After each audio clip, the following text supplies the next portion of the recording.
Hey, and welcome back to Bain's Bites. I'm Bain. So today we're going to do something that you probably have seen and probably have no idea what it is. It's called Char Siu. It's Chinese traditional barbecue pork. That's a general vague term for what it actually is, but we picked up 2 pork tenderloins. I'm going to show you guys how to get them cleaned up. We're going to make it killer marinade. I'm going to get these in the fridge overnight, and tomorrow I'm going to show you guys how we're going to smoke them off on the Traeger and finish them off with the torch. Let's get started. So I've got 2 pork tenderloins. I'm just going to open these packages up. Oh crap, there's 2 per. Okay, well, didn't realize that. So before we get anything marinated, what I'm going to start with is looking over these pork tenderloins, and what I'm looking for is silver skin or any connective tissue. And anything we see, I'm just going to slice a small slit with my knife. I've got a good sharp knife here, and we'll get that peeled off. So right here is a good example of some silver skin, and all you want to do is just go right underneath it as thin as you can. Slice up a little flap that you can hold, and then work down with your knife to get it peeled up. All right, so we've got our tenderloins trimmed up, and again, we're kind of Texifying this. I'll tell you that right now. This isn't your traditional oven roasted or open fire roasted char siu. But I tell you what, if you got a pellet grill or a smoker and you want to impress your friends next time they come over, definitely give this one a try. So once I got all the pork cleaned up, make a great point to really take some time, clean off your area, wash your hands, sterilize pork and chicken. 2 things you don't want to mess with. So we've got that done. Let's go ahead and get started on the marinade. And the first thing is about half a cup of soy sauce. I don't have enough here, but I got another bottle. So let's start with half a cup of soy sauce.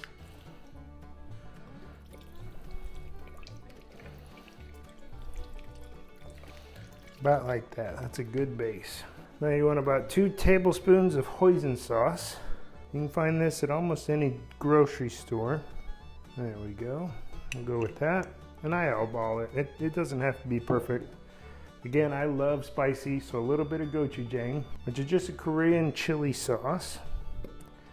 I'm going to go with just over a tablespoon. Now a little bit of sweet. I'm going to add about 2 tablespoons of local honey. Just like that. Now traditionally you use rice wine, but I've got rice wine vinegar, and we're going to go with that today. So about 1.5 tablespoons of that. Again, traditionally you go oyster sauce. I don't have oyster sauce, so we're going to use some fish sauce.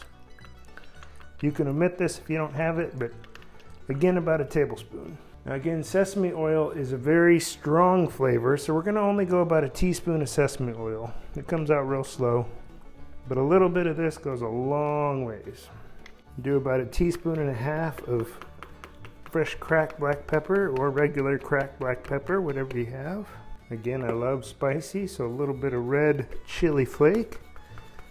I'll go with about 1 teaspoon. This comes out real slow, so just bear with me. Next, about 1 teaspoon of onion powder. And same, about 1 teaspoon of garlic powder. Now again, if you don't have it, don't worry about it, but I've got some minced ginger, so I'm going to add about 1 tablespoon of minced ginger.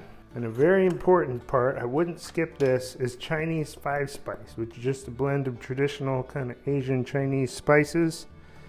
I'm going to add about, let's see, I'd say 2 teaspoons of Chinese 5-spice, just like that. Next, we're going to add about 2 teaspoons of kosher salt. Add about 1/4 cup of light brown sugar.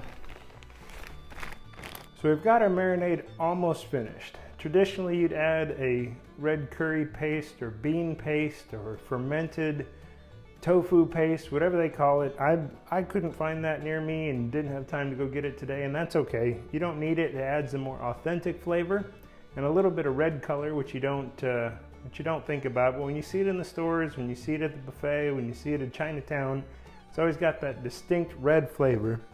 And the secret we're going to use, that most other people use as well, is a little bit of red food coloring. We're going to add about 10 to 12 drops of red food coloring. Get this marinated mixed up. We're going to throw it into a Ziploc bag and let it marinate overnight. You want to go at least 3 or 4 hours, but if you can, overnight is a great way to let that flavor really penetrate. I said red flavor, I meant red color. Here's your red food coloring. Let's get this added in. If you want to measure, it's about between 1/4 and 1/2 teaspoon. All right, so we'll get this mixed up real good. I'll show you what we're gonna do before we throw it in the bag. Now, anytime I'm marinating a big piece of meat, I like to really try to help that marinade mix in, help it tenderize. And what I actually use is an onion slicer, an onion holder. It's supposed to be sliced into an onion, so you can use it as guide while you slice through your onion. I find it is perfect for puncturing some big pieces of meat. So I'm gonna take this, I'm gonna slice down and puncture all the way through all my meat, rotate it, do it one more time. We're gonna throw it into a 2-gallon Ziploc bag with our marinade. We'll let that sit overnight. Later. So we let the tenderloin marinate overnight. I've got the Traeger fired up to 225 degrees. Now traditionally this is usually done over an open fire. You can do it hot and fast on a regular grill. You can even roast it in the oven, but I'm gonna smoke it. I am gonna stick one of my meter probes into the thickest part of one of them, and I'm gonna bring them up to 145 degrees, and then we're gonna get a torch on them.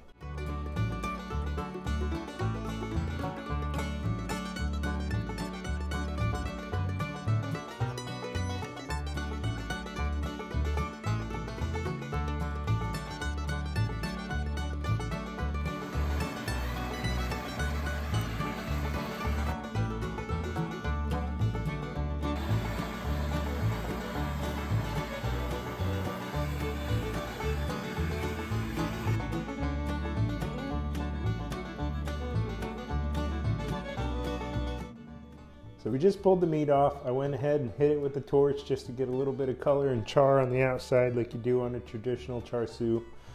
It smells amazing. You can smell sweet and sesame and all kinds of great flavors. So without any ado, let's slice into these, see how we did. We'll show you guys what it looks like and we'll give it a try. These ended up cooking on the Traeger for just over 2 hours, about 2 hours and 10 minutes. All right, another quick change of cutting board. Here we go. I'll tell you right now, it smells, again, so good. It's juicy, it's tender. We let it rest for about 10-15 minutes just so it could kind of mellow out, but it looks and smells incredible. So char siu is a Cantonese dish. It actually means fork roasted, which is just a form of saying Chinese barbecue. Something different. You can see we've got a smoke ring, we've got the char from the torch, got that nice red color on the outside, so let's give it a try. Man, such a savory flavor. It's such a crazy mix. It's really, really good. Such a different way to do pork tenderloin versus just your general grilled, roasted, or smoked tenderloin.